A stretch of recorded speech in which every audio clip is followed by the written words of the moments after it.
आज का जो वीडियो है बहुत इंपॉर्टेंट है, इसको अच्छे से करना। इकोनॉमिक सर्वे है उत्तराखंड का, उसमें 2025 के और 2024 के सारे करंट अफेयर्स, स्कीम्स सभी इंक्लूडेड हैं। तो इसमें जो मैंने आपको इंपॉर्टेंट एमसीक्यूज़ बताए हैं, उसमें उस इसी वीडियो को वही इंपॉर्टेंट एमसीक्यूज़ का पार्ट समझकर चलिए, ठीक है। तो हमारे पास पहला जो है आज का चैप्टर, वो है चैप्टर 6। ये इकोनॉमिक सर्वे आपको टेलीग्राम ग्रुप में भी मिल जाएगा और जी ड्राइव में भी मिल जाएगा। तो यहाँ पर पहला चैप्टर पशुपालन, दुग्ध विकास और मत्स्य को लेकर है, यानी animal husbandry, dairy and fisheries को लेकर। तो इकोनॉमिक सर्वे में लिखा गया है कि लगभग हमारे स्टेट की 70% जो रूरल यानी कि ग्रामीण जनसंख्या है, वो डायरेक्टली या इनडायरेक्टली पशुपालन पर निर्भर करती है, ठीक है। डायरेक्टली तो थोड़ा कम होगा, बट इनडायरेक्टली अगर देखें तो करती है। इसमें आप दूध, मांस, अंडों सभी का उत्पादन देखेंगे, जो ग्रामीण जो परिवार है अपने अपने लेवल पर करते रहते हैं। जो यहाँ पर हाईलाइटेड है ना, वो सब पार्ट इंपॉर्टेंट है, जो मैंने यहाँ पर पीले रंग में हाईलाइट किए हैं। बस वही पार्ट पढ़ना है, इसके अलावा जो एक्स्ट्रा डेटाज़ हैं ये कुछ नहीं करने, ठीक है। तो ये जितना यहाँ पर है और जिसको मैं बोलूँगी कि इंपॉर्टेंट है वो है। अगर 2024-25 की बात करें तो हमारे पास कुछ योजनाएं संचालित की गई हैं, कुछ कार्यक्रम लाए गए थे, अभियान लाए गए थे। तो उसमें कुछ इंपॉर्टेंट है, जैसे कुक्कुड़, एक तो स्वरोजगार से रिलेटेड है ये। तो अब जब भी जो भी योजनाएं हम यहाँ पर पढ़ रहे हैं, उनका एक ऑटोमेटिक एम या उद्देश्य क्या होगा, स्वरोजगार करवाना, ठीक है, लोगों से। तो स्वरोजगार के लिए किसके लिए बेसिकली कुक्कुट पालन योजना चल रही है, अनुसूचित जाति एवं जनजाति के जो व्यक्ति हैं।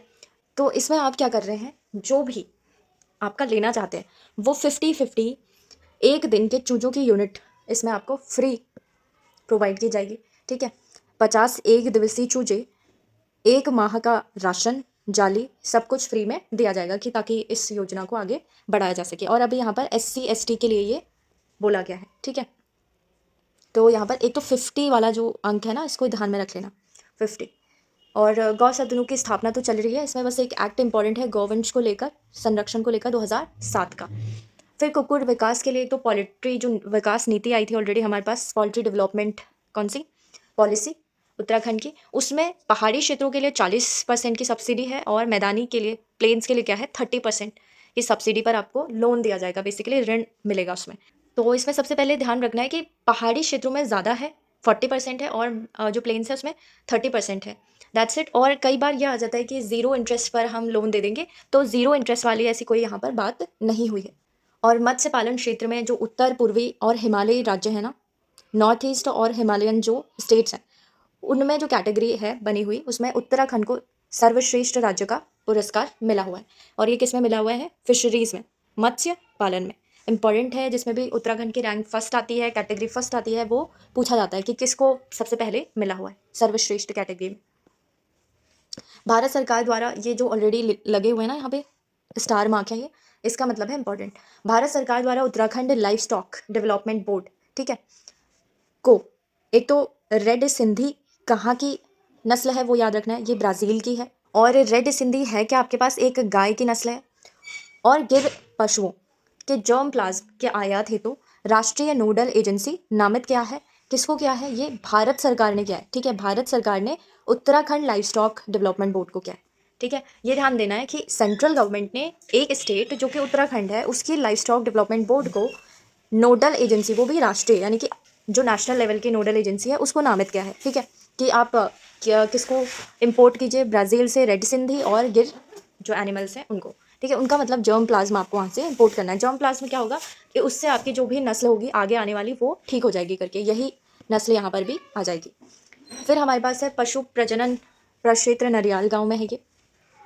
और ये बद्री, कई बार ये पूछा गया कि बद्री क्या है, तो ये भी क्या है, गौवंशी पशुओं की ही नस्ल है। कौन सी, बद्री। बद्री गाय आपने सुना होगा, ठीक है। और एक पूछा जाता है कि मेरिनो क्या है, मेरिनो कौन सा एनिमल है या उसकी नस्ल कौन से एनिमल की नस्ल है, तो ये भेड़ों की नस्ल है, ठीक है। कौन सी, मेरिनो। ऑस्ट्रेलिया की है ये, ठीक है, ऑस्ट्रेलिया से।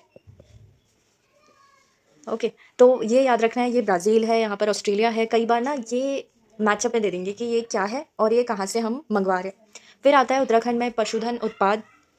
तो हमारे यहाँ ऊन भी होता है, अंडे भी होते हैं, मांस भी होता है, सब कुछ हर किसी का, हर चीज़ का उत्पादन होता है। फिर राज्य का अगर देखें देश में उत्पादन, तो अंशदान और हमारे जो नेबरिंग स्टेट्स हैं जैसे हिमाचल प्रदेश, उससे हमने कंपेयर किया है। तो दुग्ध उत्पादन में 1000 मीट्रिक टन में अगर देखें तो हमारा 0.79 है, ये मैं इसलिए बता रही हूँ क्योंकि एक बार पूछा था ऐसा। ओके, कि दुग्ध उत्पादन में या सबसे मतलब 1% से ज़्यादा किसमें है करके राज्य का अंश, तो ये उत्तराखंड की बात चल रही है और लगभग दिसंबर 2025 तक का ये दिखाया हुआ है। ठीक है, तो दुग्ध उत्पादन में 0% समथिंग है, ऐसा नहीं कई बार 1% 2% ऐसा भी दे देंगे, तो 0 है आगे से। और ऊन उत्पादन में ही सिर्फ हम 1% से ज़्यादा बढ़े हुए हैं, बाकी सब में आपका 0 से आप एलिमिनेट कर लेना कि बाकी सब क्या है, 0 लेवल पर ही है, कुछ पॉइंट लेवल पर चल रहे हैं। फिर है अति हिमीकृत वीर्य उत्पादन, और इसके लिए सिर्फ ये याद रखना है कि अति हिमीकृत वीर्य उत्पादन केंद्र कहाँ पर है, ये सेंटर कहाँ पर है आपके पास, ये है शामपुर देहरादून में। This is something important from here, और कुछ नहीं पूछा जाएगा। राष्ट्रीय गोकुल मिशन, इसके अंतर्गत ही आप ये कर रहे हैं। एक तो हमने देखा था शामपुर ऋषिकेश में देश के राजकीय क्षेत्र में प्रथम लिंग वर्गीकृत वीर्य उत्पादन प्रयोगशाला, that is sex sorting semen production laboratory की स्थापना की गई है, तो देश में, ठीक है, फर्स्ट है। इसलिए भी ये हो सकता है कहाँ पर है, ये शामपुर ऋषिकेश में है। फिर हमारे पास है यहाँ पर आईटीबीपी को लेकर, आईटीबीपी यानी कि इंडो तिब्बतन बॉर्डर पुलिस को स्थानीय उत्पादों जीवित बकरी भेड़ कुक्कुट ट्राउट मछली उसकी आपूर्ति मतलब सप्लाई करना है। और ये वाइब्रेंट विलेज योजना के अंतर्गत आईटीबीपी के साथ में ऐसा कुछ बनाया गया है, और ये सब कुछ किसे आगे बढ़ाएगा, वोकल फॉर लोकल की जो परिकल्पना है सरकार की उसको, और देश में ऐसा प्रथम बार हुआ है स्थानीय उत्पादों की जो आपूर्ति है। पशुपालन व मत्स्य विभाग, ठीक है, पशुपालन व मत्स्य विभाग उत्तराखंड के साथ में ऐसा जो अनुबंध किया गया है वो कौन से ईयर में किया गया है, एटलीस्ट वो याद रख लेना, 2024 का है ये। ऑलरेडी ये पीवाईक्यू है, आईटीबीपी के साथ में किया गया है करके। ठीक है, तो अब पूछा जा सकता है क्रोनोलॉजी की ऐसा कब हुआ था, 2024 में हुआ है 30 अक्टूबर को। डेट नहीं भी याद रहेगी कोई बात नहीं, 2024 याद रख लेना, क्योंकि अगर करंट अफेयर में आया तो 2025 या फिर अभी 26 हाल ही का करके दे देंगे तो वो गलत होगा। देन वी हैव राज्य सरकार द्वारा पोषित योजनाएं, तो गोट वैली परियोजना है, ये राज्य सरकार वाली है, ठीक है, स्टेट के थ्रू इसको क्या किया जाएगा, फाइनेंस प्रोवाइड किया जाएगा, और 16 नवंबर 2022 में ये हुआ था, तो इसका ये याद रखना है, डेट भी याद रखनी है। अब ये आती है, क्या कर सकते हैं। उद्देश्य का देखें तो क्लस्टर आधारित बकरी पालन को प्रोत्साहित करना इसका उद्देश्य है, दैट्स इट, यहाँ से यही आएगा। मुख्यमंत्री राज्य पशुधन मिशन योजना, जो कि पशुपालन उद्यमिता यानी है कि एंटरप्रेन्योरशिप को बढ़ाएगा, और पशुधन इकाइयाँ इसमें दी जाएंगी। कई बार ये पूछा जाता है कितने % सब्सिडी, या फिर इसमें ब्याज सब्सिडी की बात हुई है, ठीक है, ब्याज पर सब्सिडी, और ये 90% है, ठीक है, ऐसा नहीं कि पूरा फ्री दे रहे हैं, तो ये सब्सिडी दे रहे हैं और वो भी ब्याज पर। और इसके अलावा इसमें से कुछ बहुत ज़्यादा पूछने वाला नहीं है, बस यहाँ पर जब कोई नंबर थोड़ा कम होता है, जैसे यहाँ पर 4 आपके क्या बनाए जाएंगे, आदर्श पशु चिकित्सालयों को सार्वजनिक सेवा के लिए स्थापित किया जाएगा। मेरे हिसाब से इतना इम्पोर्टेंट नहीं है। ये ग्राफ पे आप कितना ही याद कर लेंगे, इनको रहने दीजिए। नाबार्ड पोषित अगर देखें तो RIDF है, ये एक योजना है, इसके अंतर्गत जो धनराशि है आवंटन उसका करने वाला देश का जो पहला राज्य है वो कौन सा है, उत्तराखंड ही है। संभवतः बोला है तो एग्जैक्टली कंफर्म तो ये भी नहीं कर रहे हैं, बट हो सकता है कि उत्तराखंड ही है। अगर संभवतः बोला है, ऐसा वर्ड संभवतः लिखा जाएगा ना, तभी उसको ठीक करना, अदरवाइज आप फिर ऑब्जेक्ट कर सकते हैं कि देखिए इकोनॉमिक सर्वे में खुद ये वर्ड लिखा हुआ था। और यहाँ पर अश्व प्रजाति के जो एनिमल्स हैं ना, उनमें आप खच्चर भी ले सकते हैं, घोड़े भी और टट्टू भी, ठीक है। जो अभी लेटेस्ट पशुधन संगणना हमारी हुई है वो कौन सी है, 20 है, दैट इज 20वीं है हमारे पास, और इसमें हमको बताया गया है कि लगभग पशुधन जो है वो कितना है, 46.63 लाख है इतने, और इसमें से गोवंशी कितने हैं, 18 लाख के आसपास हैं, 18 लाख से ज़्यादा है बेसिकली, इतना ज़्यादा याद नहीं रख पाएंगे कोई बात नहीं, बट लमसम याद रख लेना। और 50 लाख के अराउंड क्या है, कुक्कुट पक्षी हैं। तो यहाँ पर लिखा है कैटल आपके पास 18% के आसपास है, गोट परसेंट नहीं सॉरी लाख में दिया हुआ है, ये 18 लाख और ये 13 लाख, और सबसे ज़्यादा क्या है, पोल्ट्री के चल रहे हैं। ओके, ये है 50 लाख के आसपास।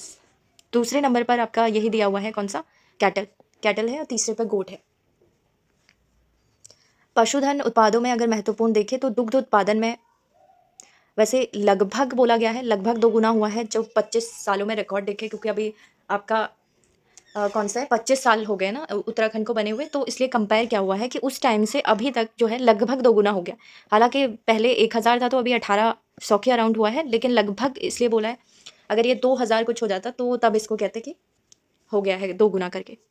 अब इसमें भी ना ये नंबर याद नहीं रखने आपको, आपको सिर्फ ये याद रखना है कि लगभग 2 गुना हो चुका है करके 25 सालों में।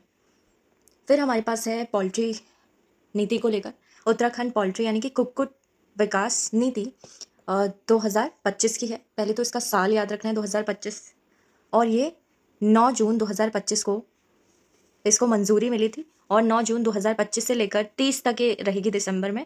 मोटा मोटा आप याद रखिए 2025 से लेकर 2030 तक रहेगी ये नीति हमारे पास, ठीक है।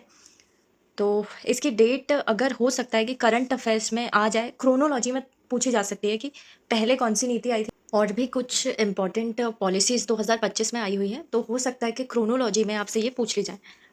तो पोल्ट्री फार्म स्थापित किए जाने हेतु जो मैदानी क्षेत्र है, उसमें कुल लागत के जो है वो 30% दिया जाएगा, और पर्वतीय क्षेत्रों में ज़्यादा दी जाएगी सब्सिडी। वो कितनी है? 40% है। अभी हमने ऊपर भी कुछ ऐसे ही देखा था। तो मतलब जैसे ग्रामीण इलाकों में या रूरल इलाकों में, पहाड़ी इलाकों में ज़्यादा दी जा रही है। चार्ट वगैरह ये ऐसे कुछ याद नहीं रखना, क्योंकि बहुत सारे चार्ट हैं ना, आप इतना याद कर पाएंगे, और आई थिंक एग्जामिनर ने भी इतना सोचकर पेपर नहीं बनाएंगे। जो जो ऊपर ऊपर से अभी उन्हें मिलेगा उसी से ही बनाएंगे। और अगर दुग्ध समितियों की संख्या देखें, कई बार एडवांस क्वेश्चन में या फिर परेशान करने के लिए एग्जामिनर ये भी बना चुके हैं कि सबसे ज़्यादा इसकी संख्या बताइए कौन से जनपद में है। तो अभी नैनीताल सबसे हाईएस्ट नंबर जिसके पास है दुग्ध समितियों का, वो है नैनीताल है, और फिर कौन सा है? उधम सिंह नगर। तो अभी ये दोनों कुमाऊं के ही चल रहे हैं दुग्ध समितियों की संख्या के रूप में। ओके, और महिलाओं की भी अगर देखें तो नैनीताल में ही सबसे ज़्यादा है। कितनी है नंबर कोई याद नहीं रखना, बस ये डिस्ट्रिक्ट याद रख सकते हैं तो काफ़ी होगा।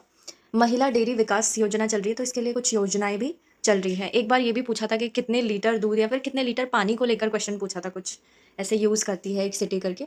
तो अभी हमारे पास 800 लीटर औसत जो चल रहा है दैनिक दुग्ध उपार्जन चल रहा है, ठीक है। दैट्स इट, अगर रहेगा ठीक है, अदरवाइज कोई बात नहीं।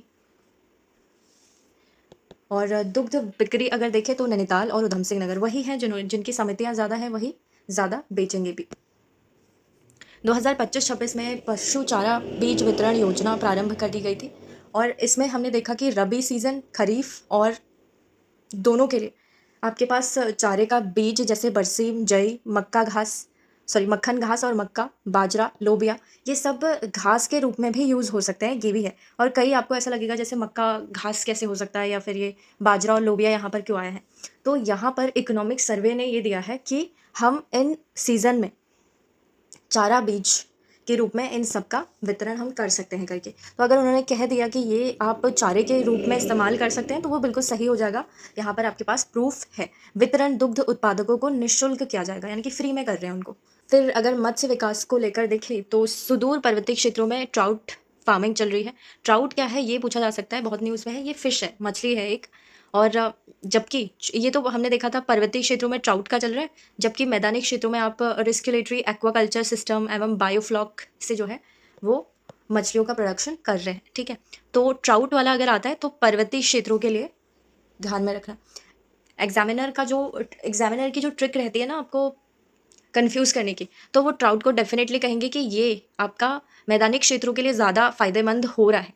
तो ध्यान रखना, ट्राउट ये लिखा है पर्वतीय क्षेत्रों में, और जबकि जो मैदानी क्षेत्रों में है उसमें एक्वाकल्चर वगैरह के बारे में दिया हुआ है। ऐसे फ्लिप करके बना देते हैं वो फैक्ट, ताकि आपने थोड़ा सा ध्यान हटाया और आपका गलत हो जाएगा, क्योंकि आप वो होते हैं टेम्पटिंग क्वेश्चन, ऐसे क्वेश्चन जो आपको लगेगा अरे ये तो मैंने पढ़ा है, बट क्या आपने उसको ध्यान से पढ़ा था कि उसमें वर्डिंग कैसी थी, क्या आप दोनों चीज़ों को मिक्स तो नहीं कर रहे हैं। ये इसलिए मैं कहती हूँ कि कीवर्ड्स पर ज़रूर ध्यान देना। देन वी हैव मत्स्य विकास एक दृष्टि में। तो वैसे तो एक एक चीज़ें बहुत सारी हैं, लेकिन राज्य स्तरीय जो इंटीग्रेटेड एक्वा पार्क है ये अभी बन रहा है, और ये एक इसकी संख्या अभी हमारे पास है। तो ऐसा मतलब कुछ ज़्यादा डिटेल से दिया नहीं हुआ है, बट इंटीग्रेटेड है, कहीं ना कहीं आपके काम में आ जाएगा। ट्राउट प्रोत्साहन योजना तो पर्वतीय क्षेत्रों में पलायन को रोकने के लिए ये करी गई है। एक चीज़ आप ये भी ध्यान में रखना कि मेन मुद्दा या एम क्या था किसी स्कीम को लाने का, ठीक है। स्कीम के बारे में उसका जो एम है, पर्पज़ है, वो सबसे ज़्यादा इंपॉर्टेंट है, और बेनिफिशियरीज आने की डेट नहीं भी तो साल ज़रूर याद रख लेना उसका।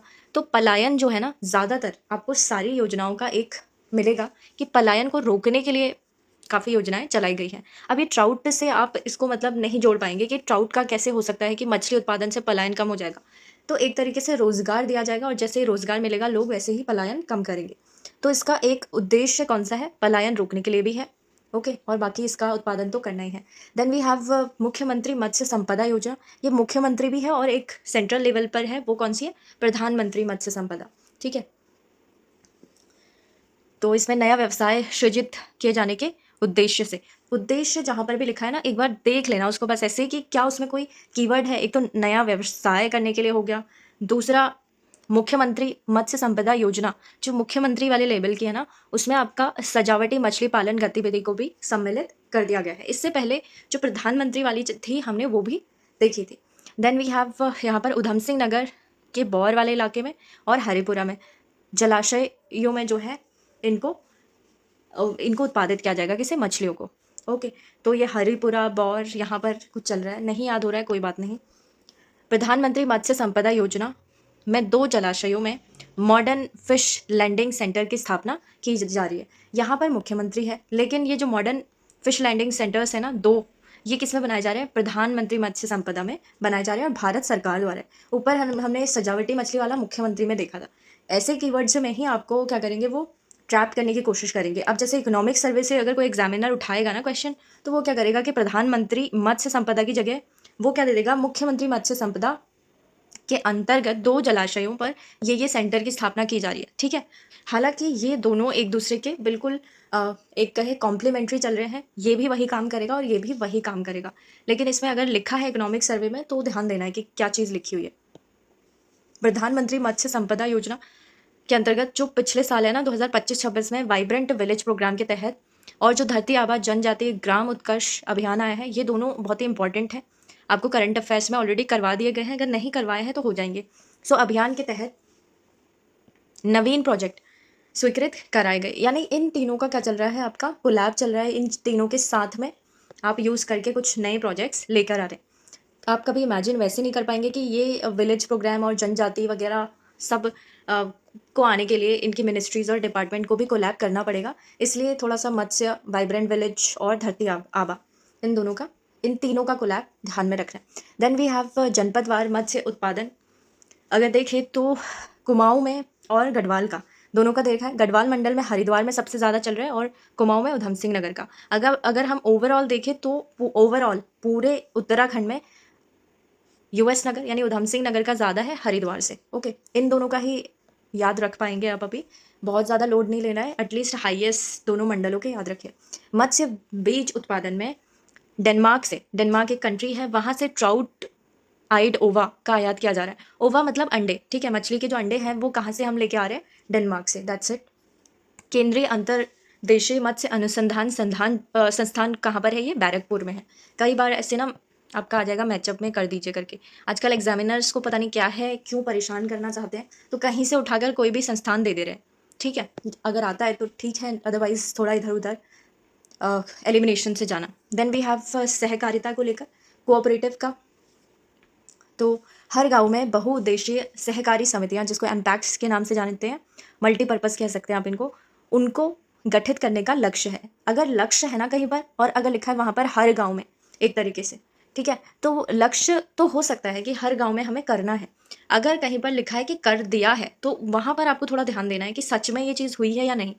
अनटिल एंड अनलेस वो इकोनॉमिक सर्वे में ऐसी लिखी है कि 100% काम हो गया है, तब तक आप उसको क्या करेंगे? फिर गलत ही मानेंगे। अगर लिखा हुआ है तभी सच मानेंगे, बट लक्ष्य तो कर सकते हैं कि हर गांव में ऐसा करना हमने बना रखा है करके। देन वी हैव राज्य द्वारा वर्ष 2025 को, एक तो सबसे पहले राज्य द्वारा क्या है, 2025 को सहकारिता वर्ष के रूप में मनाया गया और ये राज्य लिखा है। ओके, उद्देश्य क्या था? प्रत्येक ग्राम सभा, अब यहाँ पर भी कौन सा प्रत्येक लिखा हुआ है। ओके, तो ये एक्सट्रीम वर्ड्स हैं, थोड़ा ध्यान देना है। इकोनॉमिक सर्वे में जब भी एक्सट्रीम वर्ड्स हो, किस कॉन्टेक्स्ट में उनको बोला गया है, क्या वाकई में ऐसा है, थोड़ा सोचना है इस पर।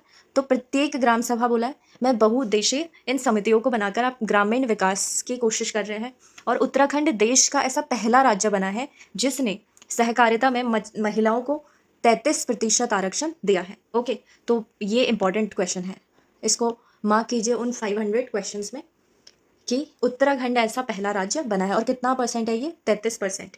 और महिला स्वयं सहायता समूहों को लगभग क्या है, लगभग क्या वैसे फिक्स है, ये 5 लाख तक का ऋण जो है 0 ब्याज पर देने की पहल है।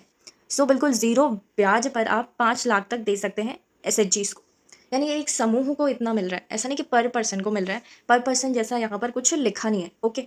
तो जब तक लिखा नहीं होगा तब तक आप इमेजिन मत करना उसको। यहाँ पर लिखा है कि एक समूह को वो मिलेगा 5 लाख तक का लोन, जिस पर आप 0% ब्याज पर दे रहे हैं उसको, ओके। ये भी लोन है, ऐसा नहीं कि इनको फ्री में मतलब इतना ग्रांट वगैरह दे रहे हैं कुछ।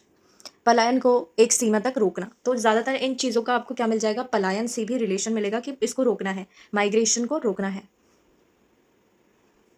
देन वी हैव अन्य योजनाएं इसको लेकर। सहकारिता विभाग की अगर हम देखें तो दीनदयाल उपाध्याय सहकारिता किसान कल्याण योजना चली है, किसानों की आय को दोगुना करने के उद्देश्य से। उद्देश्य क्या है, दोगुना करना है। तो ये कब चलाई गई थी, राज्य सरकार द्वारा है, और ये अक्टूबर 2017 में से चल रही है, ठीक है। तो अक्टूबर 2017 ये याद रखना है, क्योंकि ये दीनदयाल जिनमें है और जो सहकारिता है, दोनों ही टॉपिक इंपॉर्टेंट है, ओके। और किसानों से भी रिलेटेड है, तो एग्रीकल्चर का भी पूछा जाता है, और वल्नरेबल सेक्शंस वगैरह से रिलेटेड काफ़ी स्कीम्स आती हैं आपका। तो ग्रामीण क्षेत्रों में लिखा है लघु सीमांत और गरीबी रेखा से नीचे जो कौन से हैं, सहकारी सदस्य किसान हैं उनको, ठीक है। एक तो वो क्या होने चाहिए, किसान होने चाहिए, और वो इन में से कोई एक होने चाहिए, और रूरल लेवल पर, और सहकारी सदस्य होने चाहिए, ठीक है। तो हमारी कंडीशंस लगा दी यहाँ पर कि कुछ कंडीशंस हैं, अगर फुलफिल करते हैं तो आपको ब्याज रहित ऋण उपलब्ध कराया जाएगा। तो इसमें भी क्या है, किसान कल्याण में क्या है, ऋण उपलब्ध कराया जाएगा ब्याज रहित, और कुछ नहीं है, बस लोन आपको दिया जाएगा 0 इंटरेस्ट पे। देन वी हैव कृषि से इतर गतिविधियों जैसे पशुपालन, डेयरी, मत्स्य और जितने हो सकते हैं ना, इनसे रिलेटेड अधिकतम 3 लाख का लोन आपको दे सकते हैं, वो भी ब्याज रहित। सबसे पहले तो यही कीवर्ड है, ब्याज रहित ऋण, ओके। और इसमें थोड़ा दिया हुआ है कि इन गतिविधियों के लिए अधिकतम 3 लाख दे सकते हैं, और जो एसएचजीज हैं उनको 5 लाख तक का दे सकते हैं, ठीक है। ये तो हमें ऊपर भी देखा था, कोई और स्कीम के चलते भी ये चल रहा है। अच्छा, ये जो है ना यहाँ पर इंट्रो में है, अगर ये इंट्रो में है तो इस स्कीम ने इसको कवर कर लिया है, कौन सी वाली ने, इसने।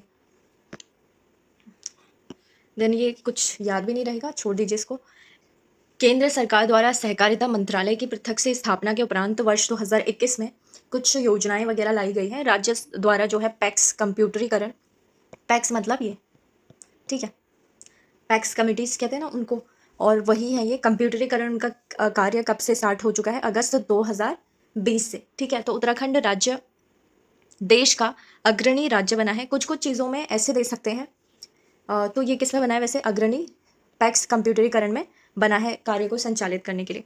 अब कुछ कुछ क्वेश्चंस में ना आपको ऐसे दे सकते हैं, जैसे एक तो स्टेटमेंट बनाया, 1 2 3 बना दिया, ठीक है। इसमें बोला कि जो देश है उसमें राज्य उत्तराखंड पहला ऐसा बना है जिसमें महिलाओं को सहकारिता में 33% का आरक्षण दिया गया है, ठीक है, इस तरीके का। दूसरा ये बनाया कि देश का अग्रणी राज्य बना है पैक्स कंप्यूटरन में, और तीसरा कुछ और दे दिया। फिर पूछा कि 1 2 3 में से बताइए कि कौन कौन से सही है, तो ऑप्शन ऐसे दे देंगे 1 और 2 सही है, तो हमने अभी देखा दोनों ही सही है, और तीसरा अगर कोई और दे दिया वो गलत है, तो फिर उसका कोड गलत हो जाएगा, ठीक है।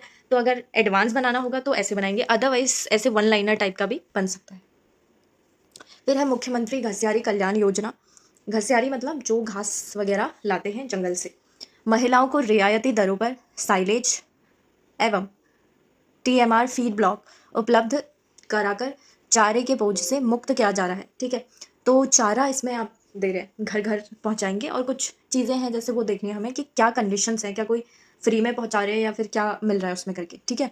तो दूरस्थ ग्रामीण पर्वतीय क्षेत्रों में, एक तो दूरस्थ लिखा है, फिर ग्रामीण है, फिर पर्वतीय है, ठीक है। 3 कंडीशन तो ये है। साइलेज उत्पादन एवं विपणन सहकारी संघ लिमिटेड द्वारा उत्पादित जो भी है ये, इनके विक्रय हेतु आपको मूल्य पर कितने का मिलेगा, 60% अनुदान प्रदान किया जाएगा। तो फुल नहीं है, कितना है, 60% किया जाएगा। पैक्ड साइलेज मिलेगा, या तो संपूर्ण मिश्रित पशु आहार मिलेगा, ठीक है। मतलब ये टोटल मिक्स्ड फूड दे रहे हैं अगर आप जानवरों के लिए, तो पशुपालकों को घर घर पर उपलब्ध कराया जाएगा। ओके, इसमें एक चीज़ ध्यान में रखनी है, पूरा नहीं है अनुदान, कितना है, 60% का है, और एक चारा दिया जाएगा आपको, साइलेज और मिक्स्ड फूड करके। माधो सिंह भंडारी सहकारी सामूहिक खेती योजना है। पहाड़ी जिलों में आजीविका, एक आजीविका, दूसरा पलायन, ठीक है। अगर कभी बहुत ज़्यादा कठिन बनाना होगा ना, तो ऐसे ही इनसे वो करेंगे कि इसका प्रमुख उद्देश्य केवल आजीविका है, तो केवल नहीं है, पलायन भी उसमें है। अगर केवल जैसे शब्द आएंगे तो उनको आप डायरेक्ट गलत करना पे, आजीविका है और पलायन है, पलायन को रोकने की कोशिश होगी इसमें, ओके। तो बाकी सहकारिता को तो आप सपोर्ट कर ही रहे हैं, तो उसको लेकर सहकारिता विभाग के माध्यम से ही ये संचालित की जा रही है योजना। देन वी हैव पुनः कृषि योग्य बनाकर कुछ भूमि को उसमें फ्लोरिकल्चर आप कर सकते हैं, और इसमें कुछ फूलों के नाम भी दिए गए हैं जिनको सक्सेसफुली ग्रो किया जा रहा है। जैसे कई बार डेज़ी तो आप समझ जाएंगे फ्लावर है, और गुलदाउदी भी समझ जाएंगे, और ग्लैडियोलस भी क्या है आपके पास, एक फूल है। कई बार ये दे देंगे ना कि ये इंपॉर्टेंट अर्ब है या फिर मेडिसिन है, तो उसमें दे देते हैं कि ये है क्या करके, अगर इकोनॉमिक सर्वे में वो लिखा हुआ है। ई रिक्शा कल्याण में ज़्यादा से ज़्यादा क्या हो सकता है, आप उनको ब्याज पर आप ई रिक्शा खरीदने के लिए कह सकते हैं, ठीक है। और ब्याज भी बहुत ज़्यादा कम नहीं है, 9% के आसपास है, ठीक है। फिर है हमारे पास स्टेट मिलेट्स मिशन योजना। मिलेट्स को लेकर अगर कुछ आता है तो वो इम्पोर्टेंट है। मुख्यमंत्री राज्य कृषि विकास योजना के अंतर्गत स्टेट मिलेट मिशन में उत्तराखंड राज्य सहकारी संघ लिमिटेड द्वारा स्थानीय कृषकों से झंगोरा, एक तो मिलेट में याद रखना है, मिलेट में क्या क्या आएगा, झंगोरा, मडुआ, सोयाबीन, चौलाई खरीद कर उनके उपज का उचित मूल्य दिया जाएगा। इसमें ऐसा है, किसमें, मिलेट्स मिशन में। और मिलेट्स कौन कौन से हैं, ये कई बार ये आ जाएगा कि सोयाबीन इसमें आएगा या नहीं, तो मिलेट्स मिशन में ये है। चौलाई भी इवन है। ये दोनों तो आप गेस कर लेंगे कि झंगोरा और मडुआ तो मिलेट्स में आता ही है। देन वी हैव सहकारी समितियों का गठन। तो राज्य द्वारा प्रत्येक ग्राम सभा में, यहाँ पर भी प्रत्येक लिखा है, ठीक है, प्रत्येक ग्राम सभा में सहकारी समिति की स्थापना कर प्रत्येक नागरिक को सहकारिता से लाभान्वित किया जा रहा है। ये लिखा है किया जा रहा है। अब ये देखना है कि आता है या नहीं आता। ये मेरे हिसाब से नहीं आएगा, क्योंकि 100% अगर ऐसा होता है तो वो कहीं आपके ऑफिशियल रिकॉर्ड्स में आपको देना पड़ेगा, और ऑफिशियल रिकॉर्ड्स को आप आजकल देख कर भी खारिज कर सकते हैं कई बार, क्योंकि आपको वो ग्राउंड पर रियलिटी कुछ और दिखती है और प्रूफ्स उसके खिलाफ काफ़ी मिल जाते हैं, ठीक है। तो पूछा नहीं जाएगा ये। और बाकी सहकारिता मंत्रालय भारत सरकार द्वारा राज्य की समस्त एम्पैक्सों का क्या कर रहे हैं आप, कंप्यूटरीकरण। जो पैक्स समिति अब हमने देखी थी उन्हीं की बात करें, कमिटीज़ की। अंतर्राष्ट्रीय सहकारिता वर्ष ये भी कितना है, 2025 का है, और ये अंतर्राष्ट्रीय बोल रहे हैं, ठीक है। तो 2025 में ही मनाया गया। अभी प्रदेश में उत्तराखंड कोऑपरेटिव रेशम फेडरेशन, तो ऐसा मतलब कोई फेडरेशन भी है उत्तराखंड में, बस ये पता होना चाहिए। और ज़्यादा से ज़्यादा उत्तराखंड में अगर ये है रेशम फेडरेशन, तो क्या करेंगे इसमें ज़्यादा से ज़्यादा कि एक्सपोर्ट की बात करेंगे, ट्रेडिंग वगैरह की बात चलेगी, इसमें आत्मनिर्भर बनाएंगे भारत को, ऐसा कुछ रहेगा, ठीक है।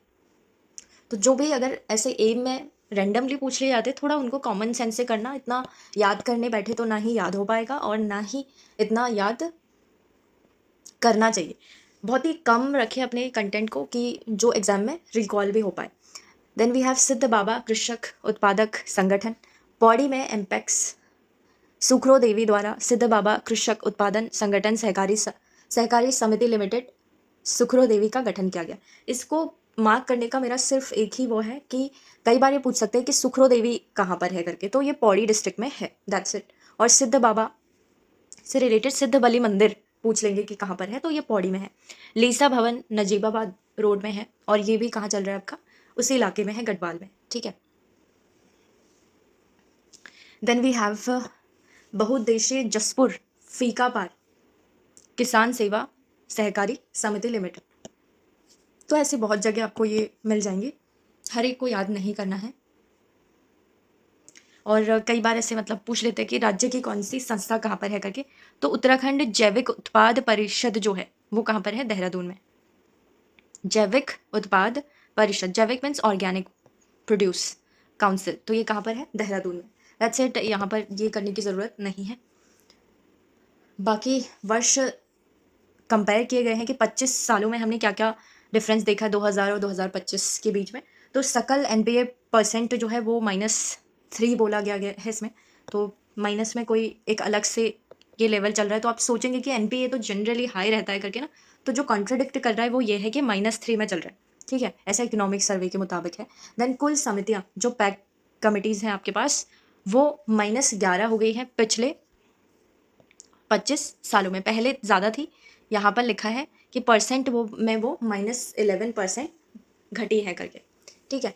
तो ये यहाँ पर ध्यान रखना है, परसेंट में है ना कि नंबर में।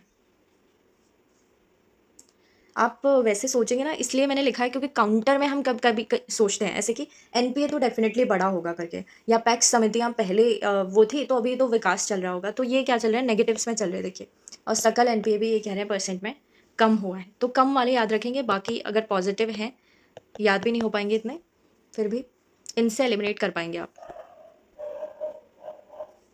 Then we have food, civil supplies and consumer affairs, खाद्य नागरिक आपूर्ति उपभोक्ता मामले।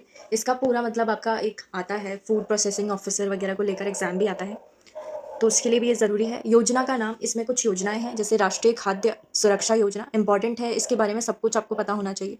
ठीक है, इसमें 2 कैटेगरीज हैं। कौन सा? एक है अंत्योदय अन्न योजना और दूसरा है प्राथमिक परिवार को लेकर। जो अंत्योदय अन्न योजना है ना, उनके राशन कार्ड का रंग कैसा है, ये एक बार पूछा भी गया था इवन के कैसा है, तो ये गुलाबी कलर है। और प्राथमिक परिवार जिनको मतलब प्रायोरिटी दी जाएगी उन हाउस होल्ड को, तो उनका सफ़ेद कलर का है। ठीक है, वाइट कलर का। संख्या याद नहीं रखनी है इनकी सबकी, बस एक अंत्योदय का लमसम याद रख सकते हैं। तो 1.8 लाख के अराउंड अंत्योदय है, मतलब अभी भी गरीबी में लोग बहुत ज़्यादा हैं। इसमें आपको मासिक नियमित देयता कितनी है ये भी याद रखना है कि इसमें 35 किलोग्राम है प्रति राशन कार्ड। यहाँ पर क्या लिखा है? राशन कार्ड पर, राशन कार्ड पर कौन सा गुलाबी वाला जो है उसमें आपको 35 केजी मिलेगा, और इसमें सफ़ेद वाले में आपको 5 किलोग्राम मिलेगा प्रति यूनिट के हिसाब से। ओके, तो इसमें यूनिट लिखा है और इसमें ऊपर है राशन कार्ड। और क्या क्या मिलेगा आपको प्रति किलोग्राम के हिसाब से? गेहूँ, चावल और चीनी, ये तो मिलते हैं। नमक भी मिलता है आपको, ठीक है, तो नमक भी मिलता है। 4 चीज़ें दी हुई है यहाँ पर। उत्तराखंड राज्य में अक्टूबर 2015 से राष्ट्रीय खाद्य सुरक्षा योजना लागू की गई है। अब ये उत्तराखंड में कब लागू है ना, इसकी एज इट इज़ डेट पूछ सकते हैं, क्योंकि सिलेबस में आपका ये एक्ट है। तो ये अक्टूबर 2015 है, जिसमें मैंने 3 स्टार मार्क किया है ना, वो मोस्ट इंपॉर्टेंट क्वेश्चंस हैं। वर्तमान में लगभग कितने राशन कार्ड हैं आपके पास? इतने हैं, लगभग 23.67 लाख हैं। तो 23 भी याद रख लेंगे, काफ़ी है। कई बार ना ऐसा बनाते हैं कि 50 लाख से ज़्यादा है या 100 लाख से ज़्यादा है, वैसे इतने तो हो नहीं सकते, तो 23 लाख के अराउंड है। मुख्यमंत्री नमक पोषण योजना ऑलरेडी ये पूछ ली गई है, 24-25 से चल रही है ये। ओके, तो इसमें वही इंक्लूडेड है जो हमने ऊपर देखा था ना, खाद्य सुरक्षा योजना के अंतर्गत आपके प्राथमिक परिवार और अंत्योदय वाले राशन कार्ड वाले, उनको मिल जाएगा नमक सब्सिडाइज्ड रेट्स पर। फिर है मुख्यमंत्री दाल पोषित योजना, तो दालों के लिए भी चल रहा है। राशन कार्ड जो धारक हैं उनको सब्सिडाइज्ड मिलेगी दाल, और ये अक्टूबर 2019 से प्रारंभ है। ओके, यहाँ पर आपने 17 ये वाला देखा था, कौन सा? राष्ट्रीय वाली तो अक्टूबर 2015 की है, और ये दाल वाली कितनी है? अक्टूबर 2019 की। तो कई बार एग्जामिनर ना ऐसे नज़र रखते हैं कि अच्छा ये डिपार्टमेंट से मुझे ये क्वेश्चन बनाना है, तो मैं एक तो ये यहाँ से चूज़ करता हूँ कि 35 है, 5 है, इसमें कन्फ्यूज़ करूँगा। उसके बाद में मैं यहाँ पर 1 साल देख रहा हूँ और दूसरे बार मैं यहाँ पर 1 साल देख रहा हूँ, चलो पूछता हूँ कि दाल की कब आई थी, और ये मैचअप में दे देता हूँ कि ये कब आई थी करके। ठीक है, तो ऐसे ही पढ़ते हैं।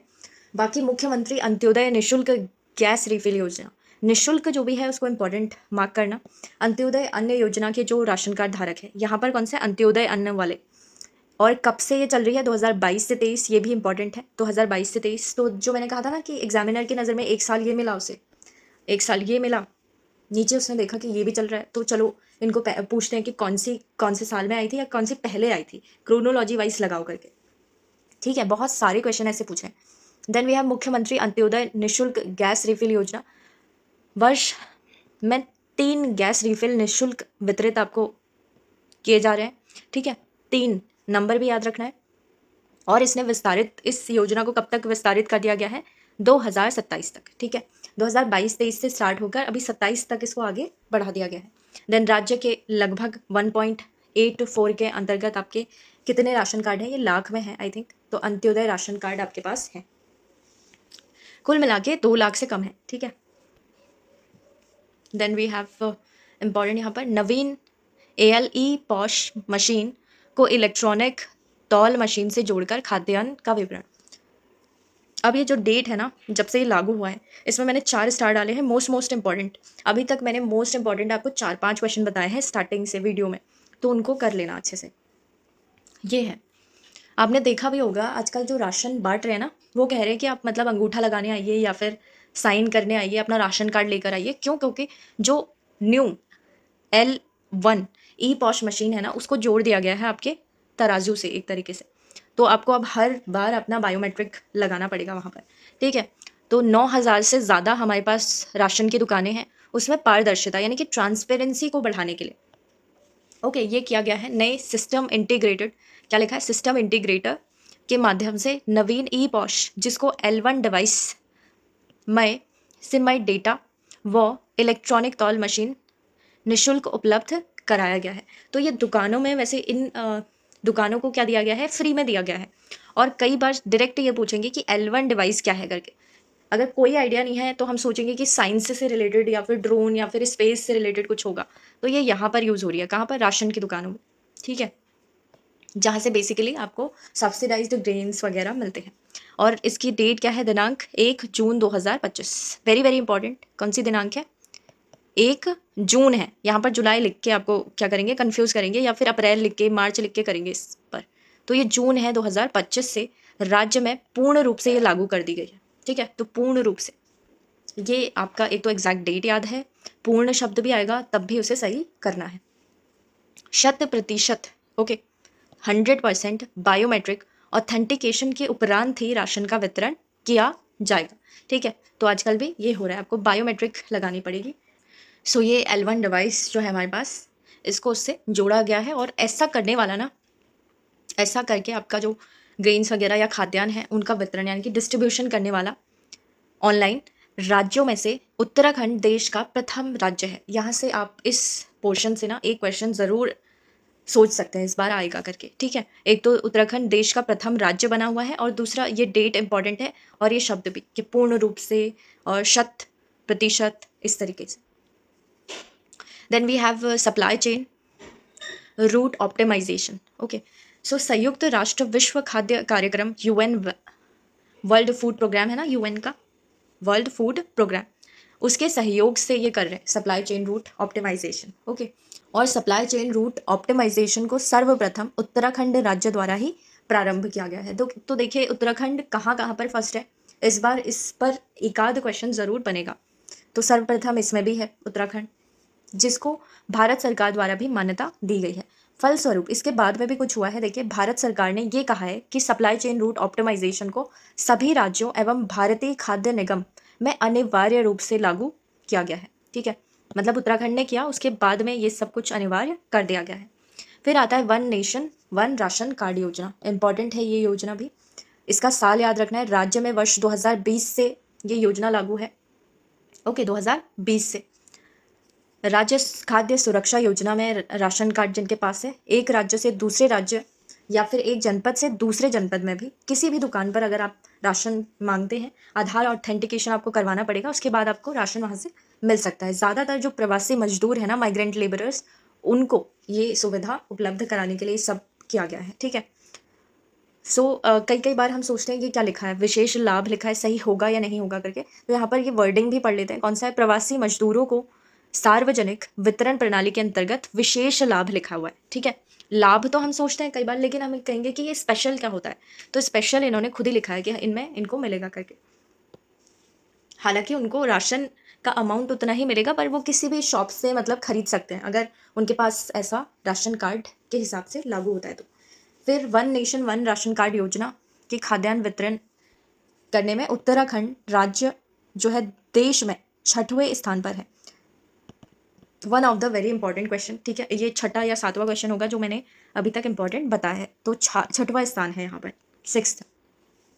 Grain ATM, again this is important. अभी मैं इसे एक्सपेक्ट कर रही थी कि पिछले किसी साल में पूछा जाए, बट नहीं पूछा है, क्यों, क्योंकि ये अपवेटेड क्वेश्चन है बहुत, और इसमें से पूछा जाएगा इस बार।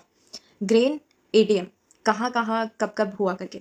जून 2022 से, सबसे पहले तो ये याद रखना है, जून 2022 से UNWFP यानी कि विश्व खाद्य कार्यक्रम के 100% ओके आर्थिक सहयोग से 100% जो आर्थिक सहयोग है वो किसका मिला है, फूड प्रोग्राम का, से पायलट परियोजना है ये। इसको देहरादून शहर में ऐसा पहला ग्रेन एटीएम स्थापित किया गया है।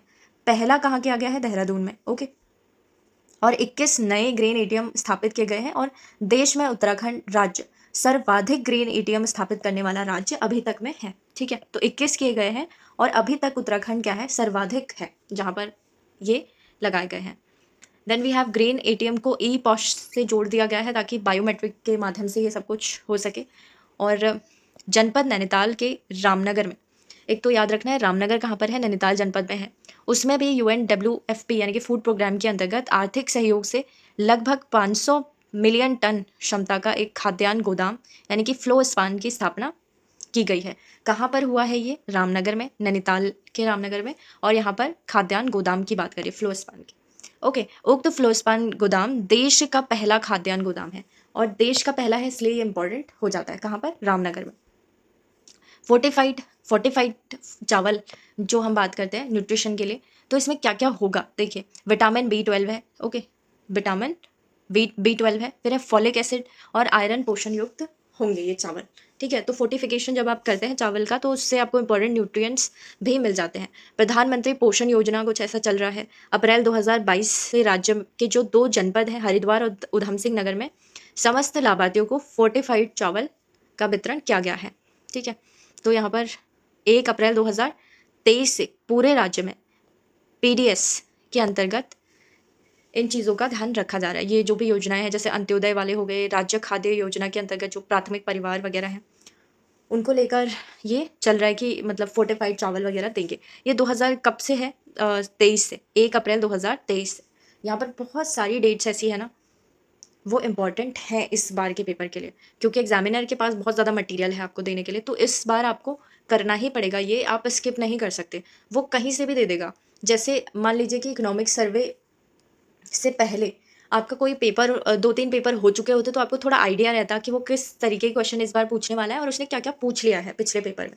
बट ये इकोनॉमिक सर्वे आने के बाद दूसरा पेपर है आपका, इस साल कोई और हो रहा है तो। इससे पहले आई थिंक एक APS वगैरह का हुआ है, उसमें भी दिया हुआ था, और फिर यही है। इसमें आपको भर-भर के इकोनॉमिक सर्वे वगैरह से डेटा पूछा जा सकता है। डेटा या फिर ये स्कीम्स वगैरह की डेट्स या फिर इनके उद्देश्य, ठीक है। तो मतलब तैयार तो इससे करना ही है, इग्नोर नहीं करना। CM हेल्पलाइन पोर्टल, इसका नंबर एक बार पूछा गया था, 1905 है। शिकायतों के समाधान के लिए जो ये है ना, कौन से L1 2 3, ये ऐसे स्तर बना दिए गए हैं अधिकारियों के। तो 4 स्तरों में इनको वर्गीकृत किया गया है। ओके, 4 स्तर हैं इसमें। देन वी हैव यहाँ पर शिकायत निवारण तंत्र, उपभोक्ता हेल्पलाइन। तो एक है आपका राष्ट्रीय खाद्य सुरक्षा अधिनियम। ओके, राष्ट्रीय खाद्य सुरक्षा अधिनियम के अंतर्गत शिकायतों के समाधान हेतु आपके पास NFSA कौन सा है? यही जो ये अधिनियम है वो, उसके लिए एक हेल्पलाइन नंबर स्थापित किया गया है। कौन सा है वो? 1967। इसको भी याद रख लेना, अभी तक पूछा नहीं गया है, बट ऐसे क्वेश्चन ही पूछना उनको फेवरेट लगता है। फिर है फॉरेस्ट एवं एनवायरनमेंट, ठीक है, वन एवं पर्यावरण। तो उत्तराखंड का जो भौगोलिक क्षेत्रफल है ना, उसका लगभग 2/3, पहले क्या बोल रहे हैं 2/3, 2/3 काफ़ी होता है, ठीक है।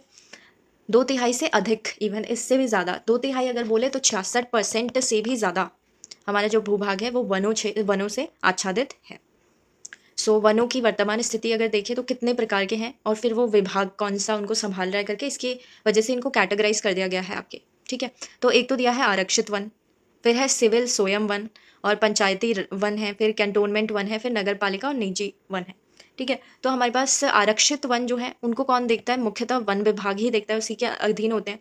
सिविल सोयम वाले मुख्यतः राजस्व विभाग के अंदर के, ठीक है। तो इनमें मतलब एलिमिनेशन में ऐसे मैचअप में दे सकते हैं कौन किसके अधीन है करके। तो आरक्षित वन, ठीक है। तो आरक्षित वन से ही आपको ऐसे याद रहेगा, आरक्षित वन वन विभाग के अंदर ही है। सिविल सोयम किस में आएगा? राजस्व। ये थोड़ा आपको ऐसे भी लैंड रेवेन्यू वगैरह से रिलेटेड लगेगा कि सिविल सोयम क्यों लिखा है किसी भी वन को, तो राजस्व विभाग से रिलेट कर सकते हैं। और वन पंचायतों के अधीन पंचायती वन हो गए। कैंटोनमेंट मतलब सेना से रिलेटेड, ठीक है। नगर पालिका के वन हो गए अपने पास, और निजी यानी कि भूमि मालिकों के। Okay, then we have Uttarakhand राज्य में वन क्षेत्र इकाइयों में विभाजित है। अब ये क्या लिखा हुआ है यहाँ पर? एक वृत्त है, फिर प्रभाग है, फिर राज्य है, फिर बीट है। ये सब क्या है, मतलब कौन सी इकाइयाँ हैं, ये पूछ सकते हैं। तो ये वनों से रिलेटेड है, वन क्षेत्र। ओके, ध्यान से देख लेना, वृत्त, प्रभाग, राज्य और बीट। नगर वन योजना चलाई गई है अभी, मतलब इसके अंतर्गत कुल 5 नगर वन है हमारे देहरादून में, हरिद्वार, रामनगर, रुद्रपुर और कोटद्वार। इसमें से अगर देखें तो देहरादून, हरिद्वार आपका कहाँ मिलेगा, और कोटद्वार पौड़ी का है। तो ये गढ़वाल मंडल में है, और दोनों रामनगर और रुद्रपुर किस में है? RR करके, RR करके याद रख लेना, कुमाऊँ के हैं। तो नहीं भी याद रहेगा, इट इज़ ओके। 5 है, मतलब बहुत ज़्यादा अगर नंबर बोल देंगे ना कि हर शहर में लगभग है, तो वो गलत हो जाएगा। फिर है ज़ीरो कास्ट पौधशाला।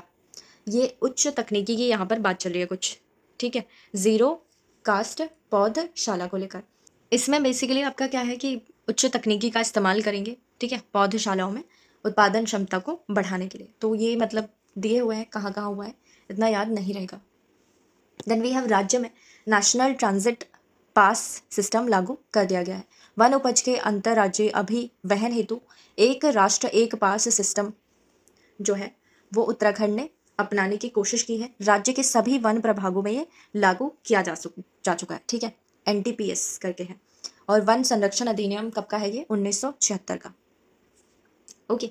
निजी निजी क्षेत्रों में स्थित वृक्षों के निस्तारण प्रक्रिया का सरलीकरण करते हुए, मतलब कुछ वृक्ष की प्रजातियों को छोड़कर समस्त जो प्रजातियां हैं वृक्षों के गैर वन भूमि में पातन हेतु किसी अनुज्ञा, बेसिकली इसमें कुछ ऐसे प्रावधान किए गए हैं कि प्राइवेट लैंड्स वगैरह या फिर जहाँ पर ओरिजिनली फॉरेस्ट यानी कि वन नहीं थे, वहाँ पर भी आप वन उगाना प्रेफर कर सकते हैं, यानी कि उनको बढ़ावा मिलेगा। फिर है वन पंचायत प्रबंधन। तो राज्य निर्माण के बाद 2001 में उत्तरांचल पंचायती वन नियम लागू हो चुके थे। कब हुए थे ये? पहली बार 2001 में हुए थे, उत्तराखंड के गठन के बाद, जिसे वर्ष 2005 में अतिक्रमित कर पंचायती वन नियमावली 2005 लागू की गई। ओके। तो एक तो 2001 में आए थे, फिर 2005 में भी आए, नियमावली आई इसमें। और स्थानीय समुदायों को वनों के प्रबंधन का अधिकार दिया गया इसमें, ठीक है।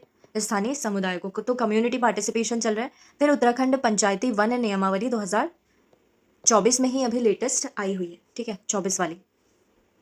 फिर है पंचायती वन निर्देशिका 2023 की है ये। वन विभाग ने वर्ष 2021-22 में राजस्व विभाग के साथ में, ठीक है, एक तो वन विभाग है, दूसरा कौन सा है? राजस्व विभाग है। उन्होंने मिलकर वन पंचायतों का विस्तृत विवरण इसमें प्रस्तुत किया हुआ है इस निर्देशिका में। ओके, विस्तृत विवरण। फिर आता है वन पंचायत अभिलेखों का डिजिटलाइजेशन।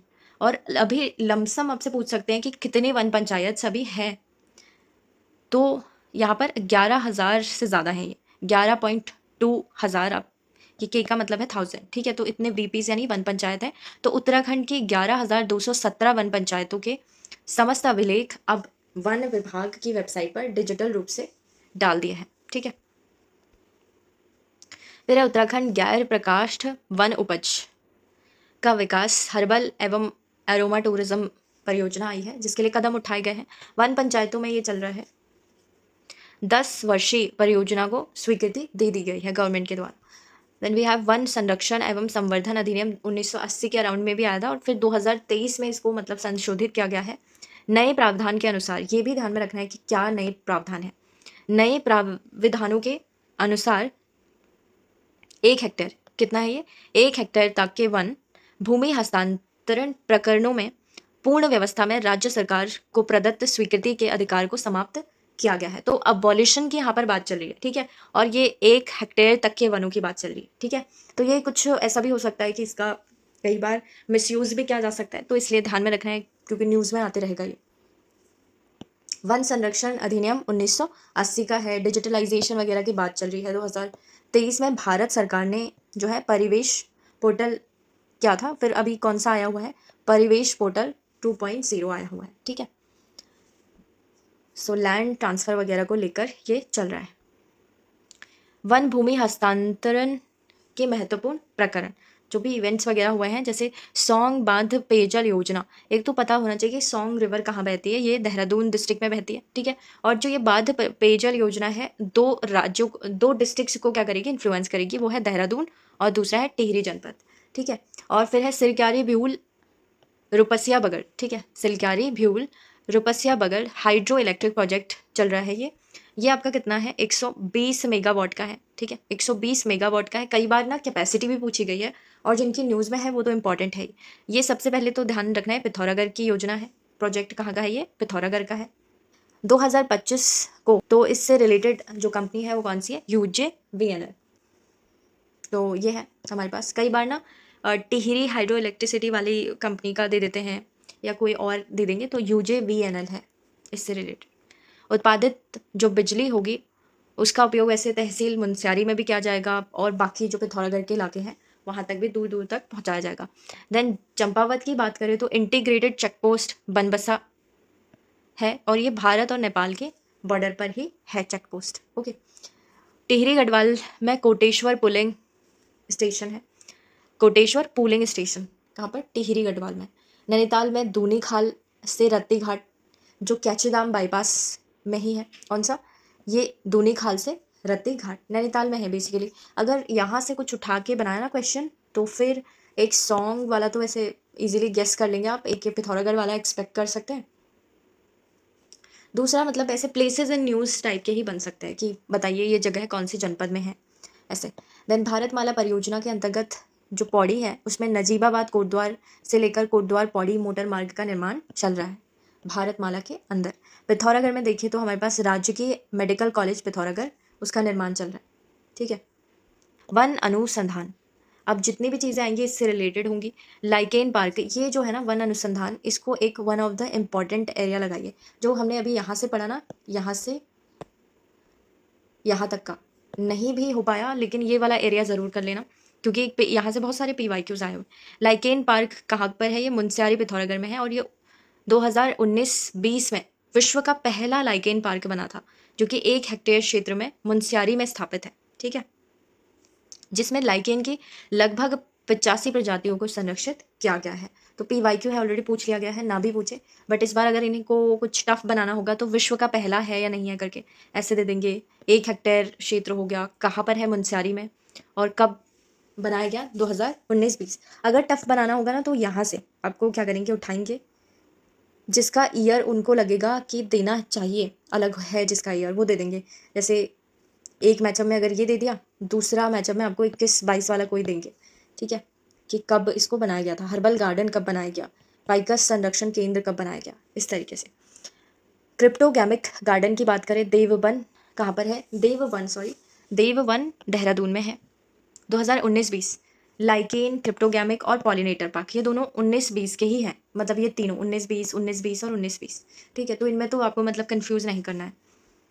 क्रिप्टोगैमिक की बात करें तो देश का पहला क्रिप्टोगैमिक गार्डन अनुसंधान रेंज देहरादून, ये भी देहरादून के देववन वन में ही है और ये 1 हेक्टेयर क्षेत्र में है। इसका भी कौन सा है? 1 हेक्टेयर है और है भी वही सेम जगह जिसमें आपने लगभग क्रिप्टोगैम्स कौन कौन से हैं ये याद रखना है। क्रिप्टोगैम में क्या क्या आएगा आपके पास? लाइकेन, मॉस और फर्न आएंगे। क्या आएंगे? लाइकेन, मॉस और फर्न। कई बार बोलेंगे कि इनमें से 4 ऑप्शन देंगे, कहेंगे क्रिप्टोगैम कौन सा नहीं है और उन तीनों में ये होगा ऑप्शन और एक अलग से होगा, तो नहीं है जो चौथा होगा वो गलत हो जाएगा। ठीक है, यहाँ पर 130 से ज़्यादा स्पीशीज़ को रखा गया है। Then we have pollinator park, ये कहाँ पर? हल्द्वानी नैनीताल में बनाया गया और ये देश का पहला पॉलिनेटर पार्क है। ये 1.4 हेक्टेयर के आसपास है। नहीं भी याद होगा कोई बात नहीं, ऊपर के दोनों कौन से थे? 1 हेक्टेयर वाले। परागणकर्ताओं एवं उनके होस्ट पौधों के बीच में संबंधों पर शोध करेंगे। ठीक है, रिसर्च वगैरह करेंगे इस पर। 100 से ज़्यादा परागकण प्रजातियां जिसमें मधुमक्खी और तितलियां भी हैं वो आपने रख ली हैं। Healing centre Ranikhet Almora, healing centre Ranikhet Almora का है, ये ध्यान रखना है। और 21-22 में ये देश का पहला हीलिंग सेंटर बना था। ठीक है, और रानीखेत में चीड़ के जंगल में स्थापित इसको किया गया है। रानीखेत में चीड़ के जंगलों में चीड़ से उत्सर्जित एक फाइटोन साइड्स करके है, तनाव स्तर में कमी लाता है। तो चीड़ से उत्सर्जित एक टाइप का अगर हम इसको कहें केमिकल या फिर जो नेचुरल कोई भी सोर्स हो सकता है वो कौन सा है? फाइटोन साइड्स करके, फाइटोन साइड्स और चीड़, ये दोनों कीवर्ड्स हैं। फिर उसके बाद है घास संरक्षण केंद्र, ये कहाँ पर है? रानीखेत में ही है। घास संरक्षण केंद्र Ranikhet, Almora healing and grass centre करके। फिर है हर्बल गार्डन, ये भी PYQ है, ऑलरेडी पूछा गया है। हर्बल गार्डन 2018-19 में देश का सबसे ऊंचाई वाला हर्बल गार्डन कहाँ पर बनाया गया है? ये माणा क्षेत्र बद्रीनाथ धाम के आसपास में ही बनाया गया है। और ये कितनी ऊंचाई है इसकी? 11,000 फुट। ओके, 11,000 फुट देश का पहला सबसे ऊंचाई वाला है। और यहाँ पर हिमालय क्षेत्रों के लगभग 48 संकटग्रस्त और दुर्लभ औषधीय पौधे जो हैं उनको संरक्षित किया गया है। फिर आता है फाइकस संरक्षण केंद्र। 2013 में देश का सबसे बड़ा फाइकस उद्यान कहाँ पर लगाया गया? लाल कुआं में। ओके, फिर है अष्टवर्ग संरक्षण केंद्र। अष्टवर्ग से रिलेटेड आप च्यवनप्राश अगर याद रख सकते हैं, च्यवनप्राश, तो ये अच्छा होगा। वन विभाग उत्तराखंड के अनुसंधान विंग द्वारा जो है अष्टवर्ग संरक्षण केंद्र, इसका हरशील में, हरशील कहाँ पर है, उत्तरकाशी में स्थापित किया गया है। किसका?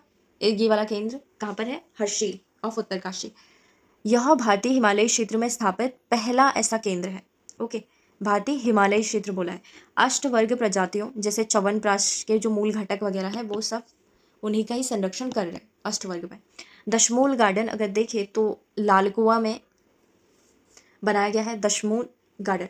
एक ये है लाल कुआं में और दूसरा फाइकस, फाइकस लाल कुआं और दशमूल लाल कुआं। ओके, प्रसिद्ध आयुर्वेदिक औषधि संयोजन दशमूल के निर्माण में प्रयुक्त सभी 10 प्रजातियां, उसमें से 5 वृक्ष हैं या फिर झाड़ी हैं, 5 उनको संरक्षित कर लिया गया है। ऑर्किड संरक्षण केंद्र मंडल वर्ष 2019-20 में उत्तर भारत का सबसे बड़ा इसको स्थापित किया गया था। फिर भारतीय धर्म ग्रंथों पर आधारित एथनो बोटेनिकल गार्डन, क्या लिखा है? Ethno botanical garden. एथनो जहाँ पर वर्ड आएगा, एंथ्रोपोज मतलब क्या होता है? Human beings. Then we have उक्त ग्रंथों पर आधारित विशिष्ट वाटिकाएं हरिद्वार, हल्द्वानी एवं देहरादून जिलों में स्थापित कर दी गई हैं। तो ये कौन से? हल्द्वानी, हरिद्वार और ये तीसरा क्या है आपके पास? ये देहरादून है। ठीक है, देहरादून जिलों में स्थापित की गई है। वन अनुसंधान तकनीक प्रयोग वर्ष 2018 में, ओके, 2018 में देश का सबसे पहले उत्तराखंड राज्य में मियावाकी तकनीक का सफलतापूर्वक प्रयोग किया गया था। तो मियावाकी तकनीक क्या है आगे देखेंगे। हल्द्वानी में मैदानी क्षेत्रों तथा रानीखेत में पहाड़ी क्षेत्रों में देशज प्रजातियों के सघन वर्ण प्रयोगात्मक रूप से तैयार किए गए हैं। तो मियावाकी तकनीक क्या है? ये आपका वनों को उगाने के लिए है। ठीक है, अर्बन फॉरेस्टिंग जिसको कहते हैं उसको लेकर। फिर आता है प्रसंस्करण यूनिट की स्थापना। तो ये उतना ज़्यादा इंपॉर्टेंट नहीं है, प्रसंस्करण यूनिट वगैरह। बायोडाइवर्सिटी गैलरी की स्थापना, अब इसको याद रखना है, बायोडाइवर्सिटी गैलरी की स्थापना वर्ष 2020 से 21 में अनुसंधान रेंज हल्द्वानी में इसको स्थापित किया गया था। राइजोम बैंक, ये भी इंपॉर्टेंट क्वेश्चन है। राइजोम बैंक की स्थापना 2020 से 21 के टाइम पर हुई थी, 2020 से 21। ओके, अनुसंधान राजी गोपेश्वर में जायका परियोजना के अंतर्गत औली के लगभग 1 हेक्टेयर क्षेत्र में उच्च स्थलीय पादप बीज या राइजोम बैंक की स्थापना की गई है। ओके, तो एक तो आपके पास गोपेश्वर और औली 2 जगह की यहाँ पर बात हुई है। कुटकी, कूथ, साल मपंज, नागक्षत्री, बालछड़ी, जटामासी, अतीश, ऐसे ही कुछ प्रजातियां हैं जो जिनको उगाया भी जा रहा है और संरक्षित भी किया जा रहा है। देन जीआईएस लैब की स्थापना 2023 में हुई थी हल्द्वानी में। ठीक है, हल्द्वानी में। इको टूरिज्म की बात करें तो प्रदेश में इको पर्यटन को बढ़ावा दिए जाने के लिए 2012-13 में एक नई योजना लाई गई जिसका नाम है पारिस्थितिकीय पर्यटन। ओके, फिर है Uttarakhand eco tourism development corporation 2016 का। देखिए ईयर, तो इसके लिए इम्पोर्टेंट है, इसको कंपनी एक्ट जो कंपनीज अधिनियम 2013 का है उसके अंतर्गत इसकी स्थापना हुई थी। उद्देश्य की बात करें तो प्राकृतिक पर्यटन को बढ़ावा देना और बहुत सारी अदर एडवेंचर एक्टिविटीज़ आप करवा सकते हैं और एम्प्लॉयमेंट जनरेशन होगा। इको टूरिज्म गतिविधियाँ अगर देखें तो 2 नए सिटी पार्क हल्द्वानी और रामनगर में बसाए गए हैं। 2 नए सिटी पार्क कहाँ?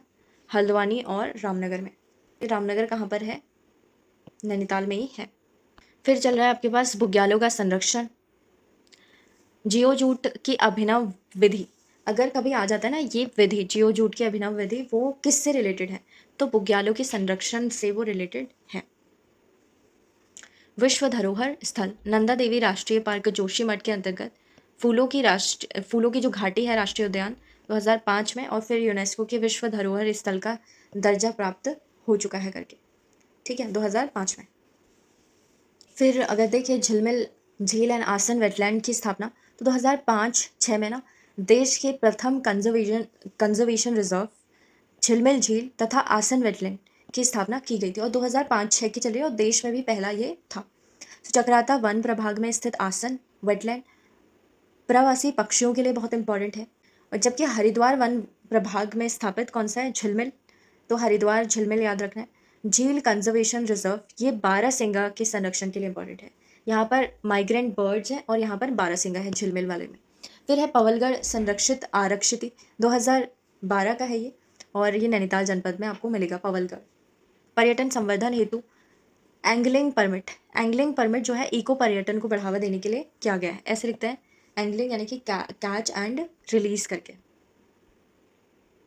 देन वी हैव 2018 से 19 में राज्य सेक्टर की नई योजना जो कि सिविल स्वयं एवं पंचायती वनों की अग्नि से सुरक्षा योजना है। कौन सी?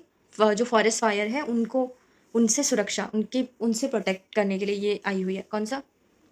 राज्य सेक्टर की है सिविल स्वयं एवं पंचायती वनों की अग्नि से सुरक्षा योजना, और 2018-19 की है, ये भी याद रखना है। चीड़ पिरूल एकत्रीकरण से वनाग्नि नियंत्रण एवं आजीविका सृजन होगा। शासन द्वारा अगर देखें तो पूर्ण निर्धारित 3 प्रति किग्रा यानी कि केजी के हिसाब से इसको खरीद रहे थे, अभी अमेंड करके 10 रुपये कर दिया है। इसमें 10 रुपये प्रति किलोग्राम किया गया है किसमें? चीड़ पिरूल एकत्रीकरण में। फिर आता है ग्राम पंचायतों के क्लस्टर स्तर पर गठित जो वनाग्नि सुरक्षा प्रबंधन समितियों का प्रोत्साहन है वो है यहाँ पर। मार्च 2025 में प्रोत्साहन धनराशि केवल कितनी थी?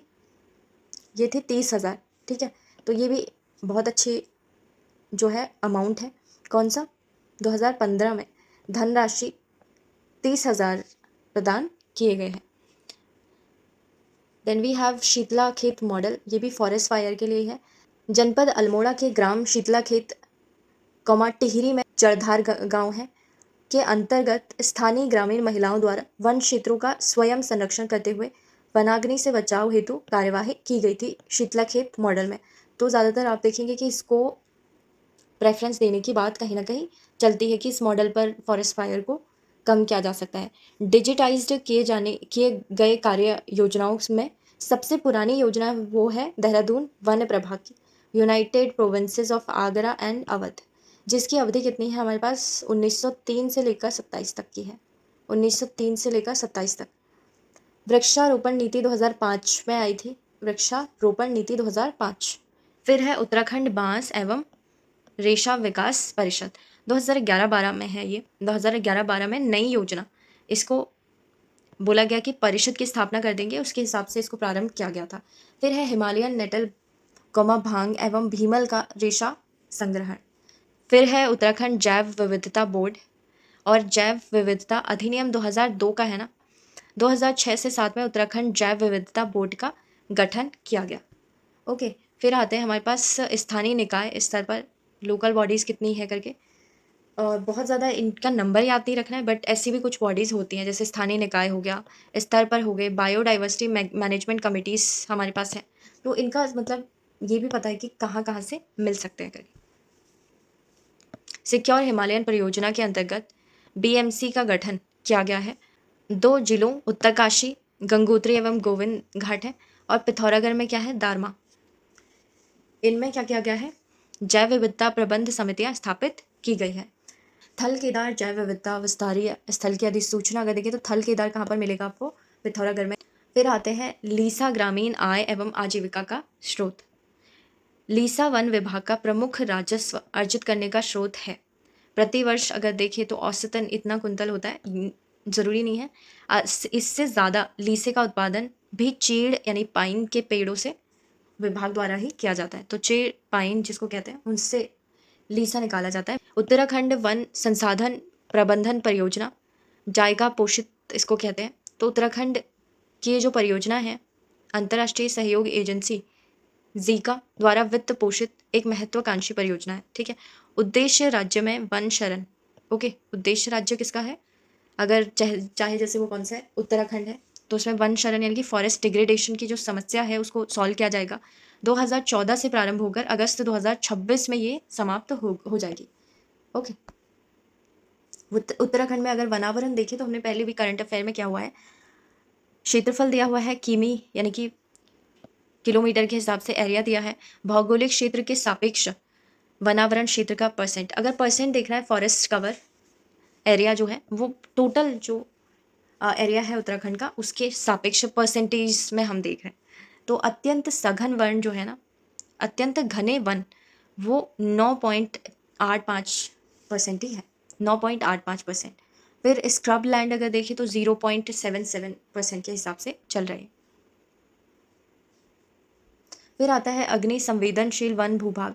अति संवेदनशील में कितना है, 24 पॉइंट कुछ किलोमीटर में क्षेत्रफल दिया है, और राज्य के कुल क्षेत्रफल का कितना है, 0.10%। उच्च संवेदनशील का अगर देखें तो 12.92% यहाँ पर है कुल क्षेत्रफल। फिर है उत्तराखंड प्रदूषण नियंत्रण बोर्ड। वर्ष 2002 में जल प्रदूषण निवारण एवं नियंत्रण अधिनियम 1974 का था। उसमें धारा 4(1) है, उसके अंतर्गत ही लिखा हुआ है उत्तराखंड पर्यावरण संरक्षण एवं प्रदूषण नियंत्रक बोर्ड का गठन किया गया करके। सितंबर 2008 के अराउंड पर्यावरण और वन मंत्रालय में और भारत सरकार द्वारा पर्यावरण संरक्षण अधिनियम 1986, ये है, ये अधिनियम की जो ईयर है ये याद रखना है, 1986। तो इसके अंतर्गत अगर देखें तो राज्य स्तरीय विशेषज्ञ मूल्यांकन समिति उत्तराखंड का गठन किया गया। 2012-13 में पर्यावरण निदेशालय की स्थापना कर दी गई, 2012-13 में।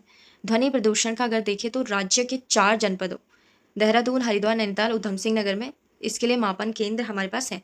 ध्वनि को जो है डेसिबल इकाई में मापा जाता है। अब ये टेबल दी तो है बट कितना ही याद रख पाएंगे इसमें से आप, ठीक है। नेक्स्ट चैप्टर हम देखेंगे 10th chapter transport and communication, यानी परिवहन एवं संचार। सो इनको आप अच्छे तरीके से करना जो भी आज हमने देखा।